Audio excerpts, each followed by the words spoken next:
Hey guys, just wanted to take a second and say thanks to all the individuals out there on YouTube who have provided such great information to guys like me trying to get into long range shooting, trying to understand everything there is to know about this sport. The one thing I can honestly say is the more I do this, it seems like the less I know. But it's a never ending quest to get more knowledge. YouTube is such a wonderful resource. There's a lot of information out there.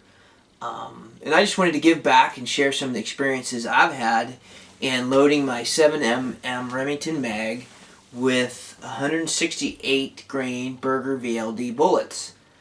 It's, a lot of guys complain about they can't get them to shoot in a rifle, they can't get them to do this.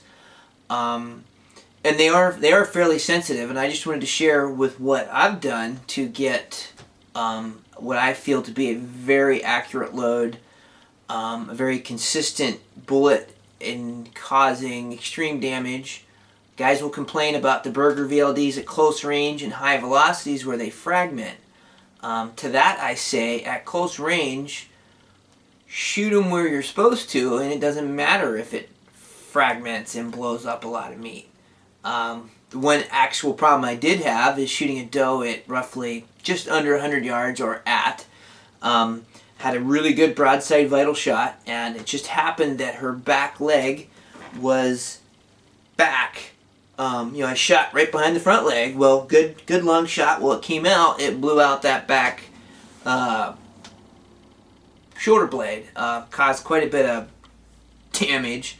But the reality of that is that doe still ran over 200 yards on 3 legs and no lungs. So the moral of the story is, if you want to recover an animal, you want to cause as much damage as possible. At long range, it's been phenomenal. And I say long range, out to, I haven't shot an animal beyond 600 yards, or 605. Last year, a mule deer spinal shot. It was the last 3 seconds of daylight, last day of the season, October 31st. It was just phenomenal. 600 yards across the canyon by myself. At the time, I was shooting a 24-inch stock Savage setup, except for the stock. With that said, didn't see the shot. I get over there. It took me an hour to get over there. I'm by myself. It's dark. The animal fell within 20 yards of where I shot it. Bullet performed flawlessly.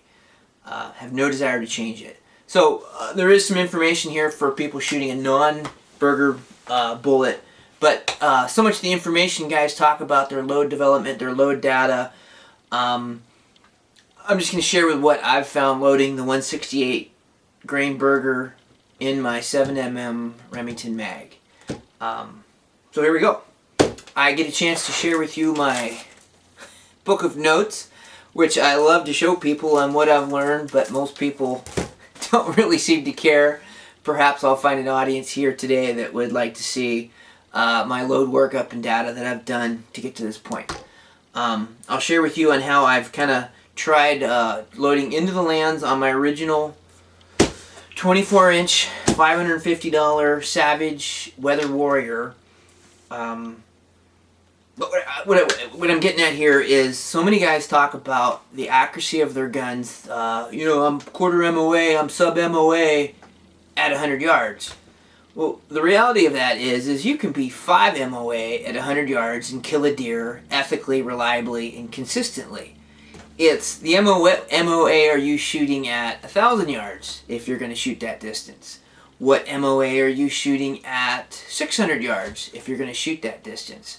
So to say that I have a quarter MOA rifle, your rifle might be capable of that, but what does your system deliver at the range that you want to shoot? Because who cares? I mean, unless you're trying to shoot a dime at 100 yards, I can't remember the last time dimes were in season or I went dime hunting. If I want to shoot a gopher, I'm going to use my 22. I'm not going to use my big bore rifle. I'm shooting at large targets. That target gets smaller prospectively the farther out you go, which is where you need your accuracy. But nobody wants to talk about an MOA. I think if you describe an MOA gun, it should be at 500 yards. And I realize that's not the gun. It's your system that's going to have an MOA 2, 3, 1 sub whatever at range. I found it extremely difficult to have a sub MOA gun at range. I was shooting a super light rifle. Started out with a synthetic stock. You know, I had problems where I would string shots up. I believe it was a hot barrel. Well, the biggest problem I have with a non-properly bedded stock was the fact that my action screws would come loose. There's some pretty good information out there, especially with actions that have 3 screws, that if you over torque that middle screw ever so slightly, you'll throw off your shots. Just showing the point that your action screws need to be a consistent torque for however your harmonics of your rifle is set up. Could not achieve that with a synthetic stock. They have done a really good job with some of the aluminum bedded ones. I took the route of staying with a Boyd's thumbhole laminate stock. DevCon bedded it. I thought it worked out really well for me. Where I was at was my original setup could never get a consistent grouping at range, you know, 500 yards and beyond. I never actually tried it. One of the faults of my progression here is I blame my barrel, my setup, my gun for not grouping at 500 yards. Well, I never looked at my velocity spread to say, hey, you know, what am I shooting? Where am I at? What is my case weight? How many times is it fired or unfired? Is it a clean bore shot? Is it copper, you know, did I copper clean it, cold bore oiled? Is it a powder fouled, clean, cool, you know, fouled shot? Cold barrel shot. I've been trying to track that information. I've been trying to come up with consistent ethical data to say, hey, I can make a shot at 900 yards. Cold bore, cleaned, not cleaned, off the bags, off a bipod. So I'd like to share that data with you today.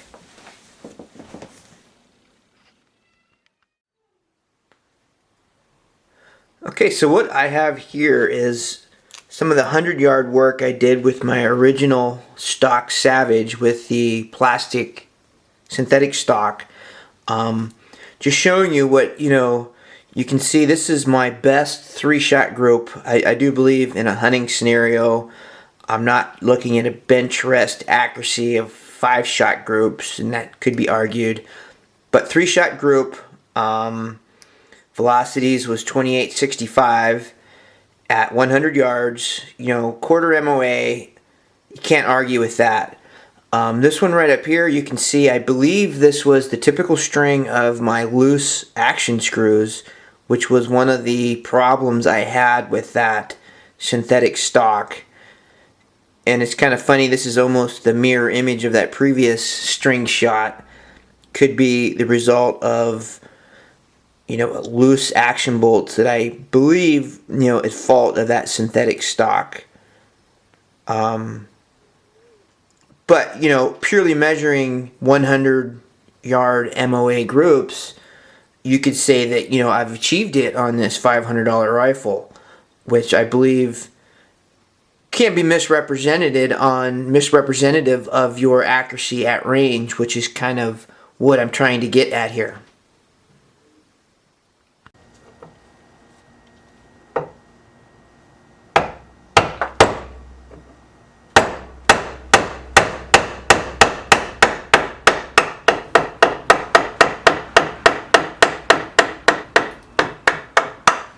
Yeah.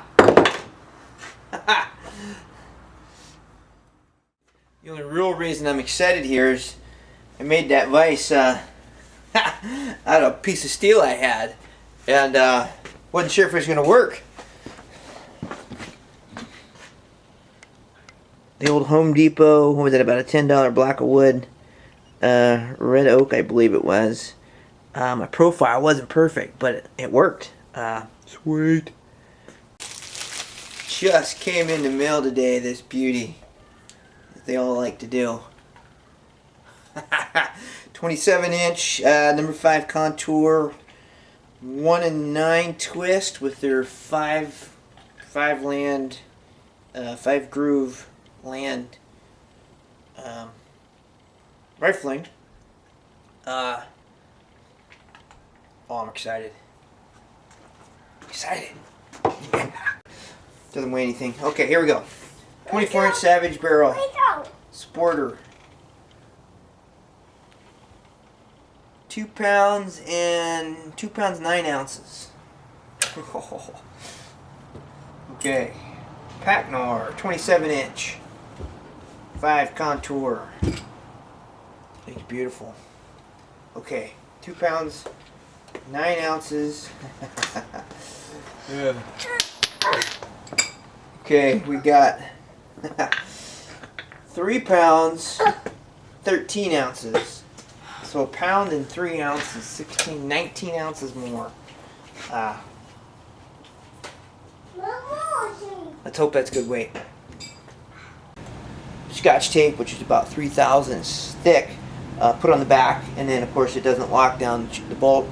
And so I got away for what I have, a $25 Wheeler action wrench for the Savage, and then of course I made my vise, and of course I got tattooed with that $10 piece of oak from Home Depot, which was about yay long, so I'll be able to make many chocks for it. So what's that? 25 plus 10, 35 bucks. So throwing some shipping on that, 40 bucks to get the barrel on and off, and then I can switch out my old one when I want to if I don't like the extra volume of the 27 inches and the weight. But I'm pretty excited that I will. We'll see what happens. So right or wrong, I've been wanting to do this, put a better barrel on this thing since day one. Which I say right or wrong because grouped really well at 100 yards. I just had incredible hard time getting it to group at distance.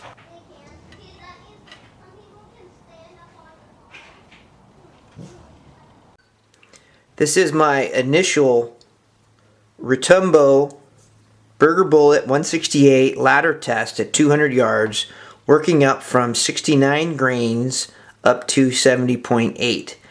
And the velocities, I said I did this with the wrong primer.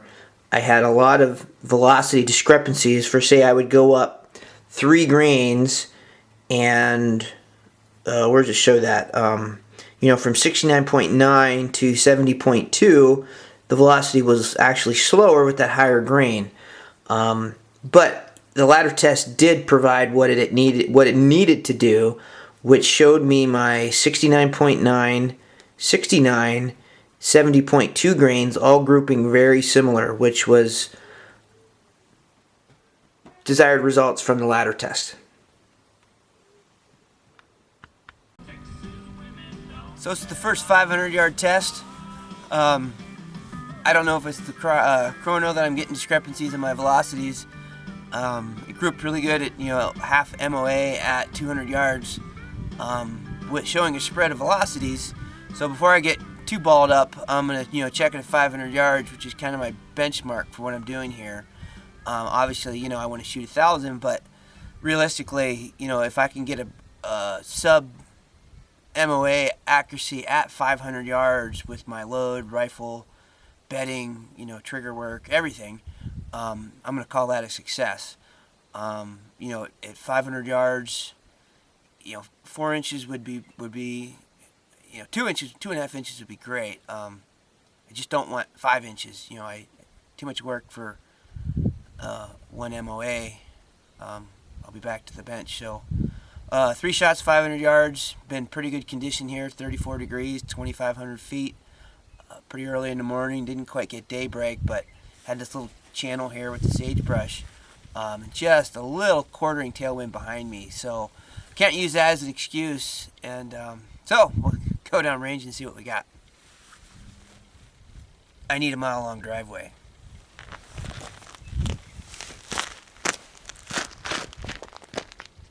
Okay, so this is my first 500-yard shot group with the new barrel, and I actually shot the first 2 shots and went down and looked at it and was super excited. This course was with my Remington primers, which I was having velocity deviation greater than I wanted at 200 yards, up to, I believe, almost 90 feet per second in a 3-shot string. I didn't know if my I didn't know if my chrono was correct. So what I actually did was I just wanted to go out 500 yards and get a good shot group with 3 shots. First 2 I was super excited. Shot the third one at 500 yards, 5.8 inches, and with the goal of having a long range sub MOA setup. I knew I had to go back to the drawing board and eliminate first those primers, and proceeded from there. Went to Winchester primers on this workup, and seemed to be working for me. I had gotten my velocity spread down to below 30 feet per second on a 3-shot group, which is what I was looking for. This ladder test was 69, should have been shot 1, 69.3 shot 2, 69.6 shot 3, 69.9 shot 4. As funny as it was, I'm going to kind of get to it.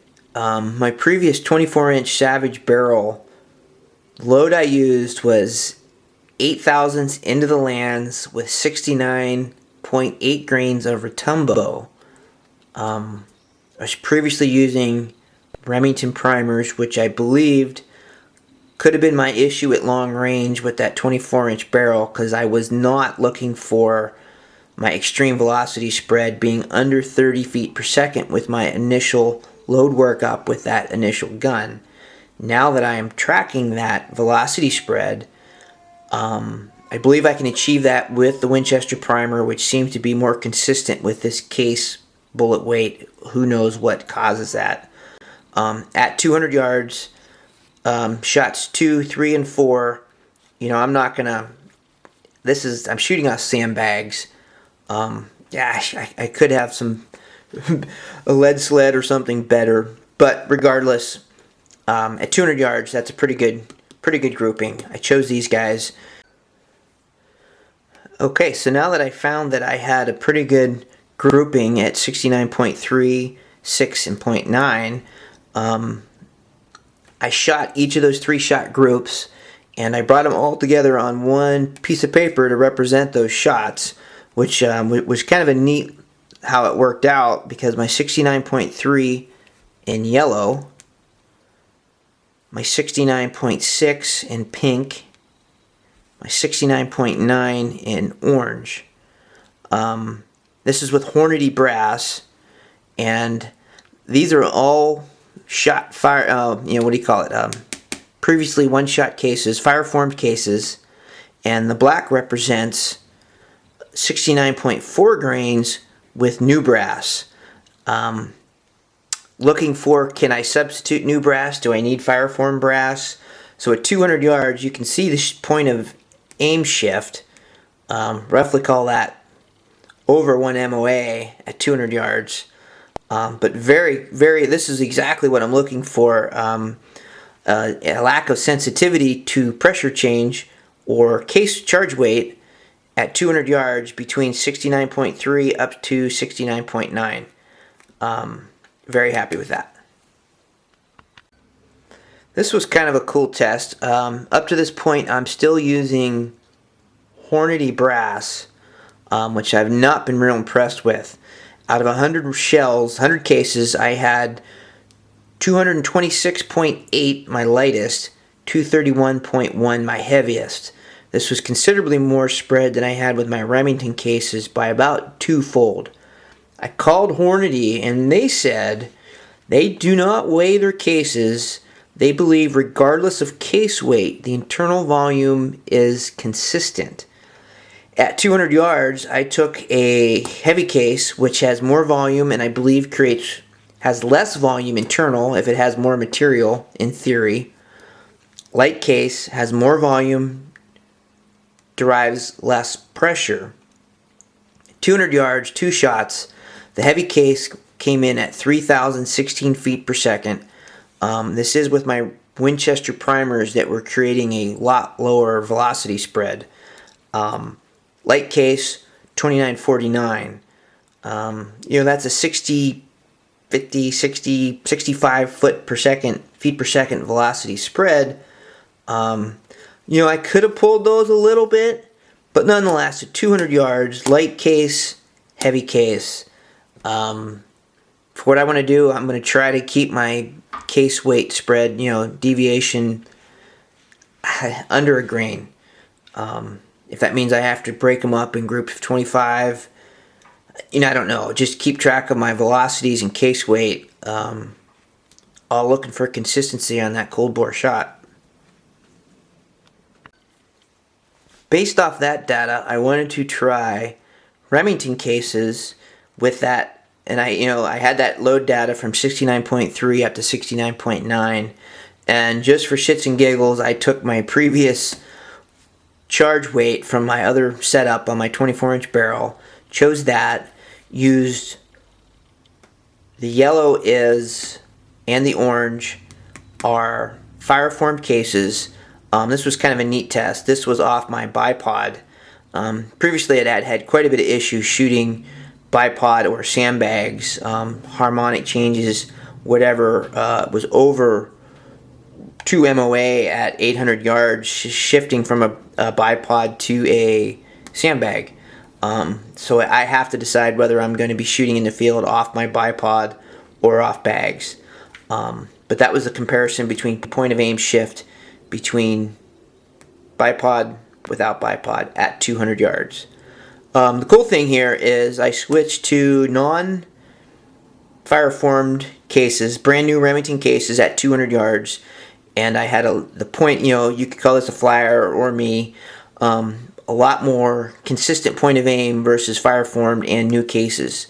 Part of that, I believe, is the Remington cases are a little bit heavier, perhaps causing more pressure, making it more consistent with the load that I've chosen at 200 yards.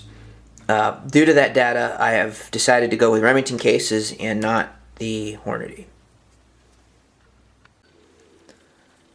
This right here is a 4-shot group at 200 yards. I wanted to go back and just try a little hotter load. I went back to the 25 thousandths off, which seemed to be the sweet spot versus being into the lands. I was pretty happy with this. This was getting pretty close to 3,100 feet per second. I don't know where my data is, but when I fired, yes, this is representative of a new case fired with this load.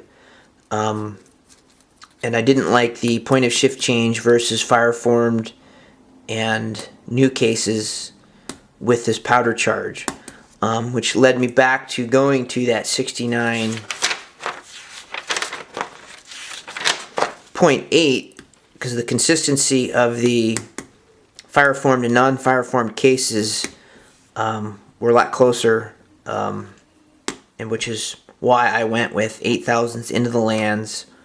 69.8 is why I chose that, which is funny. It was almost identical to the same case, same charge weight, same everything that I had on my previous 24-inch barrel. I thought I would see something different. I was hoping not to load into the lands. Just I feel you need to be a little bit more calculated, easier to screw up. But with this data, just odd. These two barrels, Berger bullets, 168 grain, VLD, like 69.8 grains of Retumbo, 8 thousandths into the lands. Okay, here's the target from my first 600-yard bench rest shoot with the new barrel. I had a bipod up front, sandbag in the back. 4-shot group. I didn't do 5 just because I typically just like to do 3. I don't want to go chasing a shot because I pulled it or whatever else on load workup. Anyways, I did 4 shots, 600 yards, and I came up just under, 6 inches. Really 5 3/4, between 5 5/8 and 5 3/4. Which, we'd all love to see them all in a dime, but in reality, my target was sub MOA at long range, at distance. So 600 yards, 4 shots under 6 inches, what I was shooting for. Yeah, I'd like to see it better, but am I going to spend the rest of my time shooting off a sandbag when I need to be practicing the 300-yard shot off my knee? It's all fun. It's all neat to do. But that was what I'm looking for, and I'm going to stick with that load and just practice with it. Quick note on the VersaPod. I did laminate a stud in the front of the gun. Compliments of when I started this thing, it was Shoot Beyond Belief with John. I forget John's name, back in 2000 or 2005 or whenever I started this.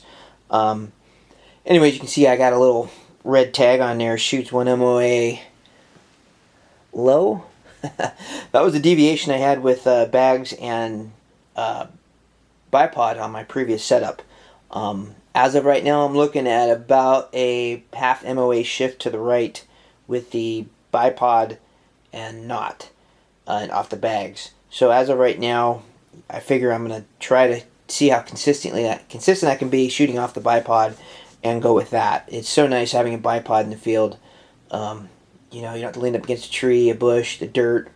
That I can take off if I'm shooting offhand. Harris bipod, I believe, for this size caliber gun, weight and harmonics, I believe can be better. Am I going to play with that for $120? I don't know. So what I'm going to share with you here is, I will admit, opinion based. You can see I have quite a bit of RCBS dies. I met a gunsmith here locally who pointed out when I was trying to set up my new shoulder freebore, setting my barrel on my new barrel on my existing rifle, was just stressing. He said, "Hey, size a die with a Hornady die, and bring it to me, and we'll set up your barrel dimensions. Set your barrel on it for you." And I'm like, "Well, why Hornady?" And he's like, I have a bunch of RCBS, and he's like, "I will not touch RCBS. They are 50 years antiquated, and the Hornadys are just better." With that said, I was like, they're good. RCBS, what are you talking about? So, basically, even on the seat here, I hope this is good enough for you, but you can at least take it as a data point, even if you can't. First, the locking collar on the RCBS with that one set screw, I have never been able to get that consistently seat well enough that I could take the die off, reapply it, and not have a problem with it. Maybe I just didn't torque it well, I don't know. The Hornady locking collars are hands down 10 times better. So there's a $5 advantage off the get-go. Purely based off the seating die, I don't know if they call it a sliding, in that dimension where you have to let go of the bullet to let it slide up into the die before it seats. There's, the bullet can do this or that, and possibly cause seating issues. This sliding dealio here allows that bullet to self-align to seat. RCBS doesn't have it. There's a nice rubber grommet up there that allows that whole thing to center better than your whatever quarter number 1024 screw thread dealio on this guy. My opinion, just hands down better. Either $2 more or $2 less. With that said, I went to the Forester dies, trying to work up my loads here. I can't say that they've given me any more inherent accuracy, but it is this micrometer seater up here for doing ladder tests, load tests, off the lands, in the lands. It's been phenomenal. I wouldn't want to do it without it, to tell you the truth. I got both the Forester dies. Are they, they're more expensive. It's just one less thing that can go wrong, possibly, but you don't have to have it. But I am saying Hornady way better than RCBS, in my opinion. So, of course, as you can see, yes, I did Durcoat it. It was kind of a bit of a hard decision. Do I want to paint it? But when I put the 27-inch barrel on it, the stainless steel finishes were 10 shades off. It looked terrible anyways between the action and the new barrel. So I decided, what the heck, I'll Durcoat it. dirt coating my Leopold VX3 long range. Well, that was a little bit of a hard thing to do. Real quick about the scope. When I first started this, didn't have a drop turret on it. So glad I bought a Leopold for $100. Sent it back to Leopold, and they put the drop turret on there for me, and it's been great. I don't believe I have any real issues with the accuracy of the, not the clarity, not the, all that smoke and mirrors. It's how well does the objective, how well does your elevation track, is one of the most critical things you need to be of in a long range system. I believe it's done fairly well.